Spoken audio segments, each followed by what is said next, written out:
ઉત્તરાખંડ ઉમરસિંહનગર જિલ્લામાં એક વિદ્યાર્થીએ શિક્ષકને ગોળી મારી દીધી છે. શિક્ષકે વિદ્યાર્થીને લાફો મારતા તે ગુસ્સામાં હતો. ઈજાગ્રસ્ત શિક્ષકને સારવાર હેઠળ નજીકની ખાનગી હોસ્પિટલમાં દાખલ કરવામાં આવ્યા છે. તેમની હાલત ગંભીર છે. આ દુર્ઘટનાનો સ્થાનિક શિક્ષકોએ ભારે વિરોધ કર્યો છે. શાળાના શિક્ષકો કે ધરણા પર બેઠા છે. ઉધમસિંહનગર જિલ્લામાં પણ શાળાઓમાં બંધ એલર્ટ આપવામાં આવ્યું છે. ઉમરસિંહનગર જિલ્લાના કાશીપુરામાં આવેલી એક શાળામાં 9મા ધોરણમાં અભ્યાસ કરતા એક વિદ્યાર્થીએ પોતાના જ વર્ગ શિક્ષક પર જીવલેણ હુમલો કર્યો હતો.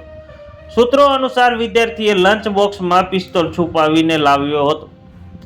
અચાનક શિક્ષક પર હુમલો કરી દીધો હતો. ગંભીર રૂપે ઘાયલ શિક્ષકે તુરંત હોસ્પિટલ સારવાર હેઠળ ખસેડવામાં આવ્યા હતા. આ ઘટનાનો વિરોધ કરતા સીબીએસઈ બોર્ડના શિક્ષકો હડતાલ પર ઉતર્યા છે. જાણવા મળ્યું છે કે પીડિત શિક્ષકે અગાઉ આ વિદ્યાર્થીને લાફો માર્યો હતો, જેથી વિદ્યાર્થીએ ગુસ્સામાં હતો અને તેણે આ લાફાનો બદલો લેવા શિક્ષક ગોળી મારી હત્યા કરવાનો પ્રયાસ કર્યો હતો. પોલીસે વિદ્યાર્થીની અટકાયત કરી છે.